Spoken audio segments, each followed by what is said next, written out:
And we undermine any hope of a close relationship and cooperation in the future with the EU by leaving it, compared with, as Seb Dance said, as I quoted, our strong role that we've just left from being at the top of the table.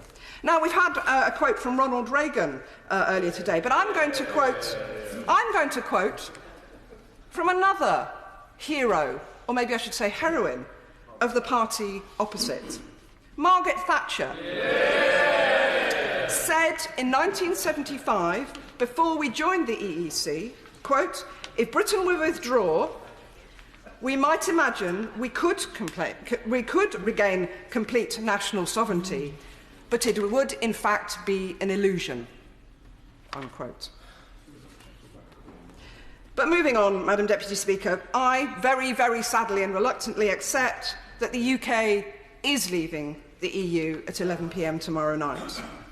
But I and my colleagues on this side will continue to demand the power to scrutinise and vote on trade deals so that we can make sure UK values and UK businesses and their interests are at the centre of all future trade deals. It's shocking that the government removed the power of Parliament to do this in the Withdrawal Bill, now the Withdrawal Act. We, on this side, expect parliamentarians to be at the centre of all future trade deals, and the reason we want this is to protect our global and our national environment, to protect our consumer standards, our workers' rights, but most importantly, for the future of life on Earth. Climate change, as I've said, must be at the centre of all our trade negotiations. The UK should decarbonise export finance. As my honourable friend on the front bench said, current projects supported by the UK export system, when complete, will dump 69 million tonnes of carbon into the atmosphere. The Environmental Audit Committee said in the previous Parliament, they called this the elephant in the room, undermining the UK's international climate targets. And furthermore, Madam Deputy Speaker, I concur with the Shadow Secretary of State for International Trade and what he said about the atrocity of awarding export licences in respect of arms sales, products used for torture as well, and other controlled exports. This undermines further our reputation as a morally credible partner across the globe.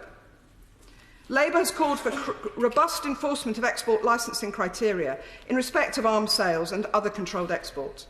Personally, I'd like to see the UK diversify out of the arms industry altogether and use that skill, those technology, those jobs, and put them into productive technology, such as renewable energy generation.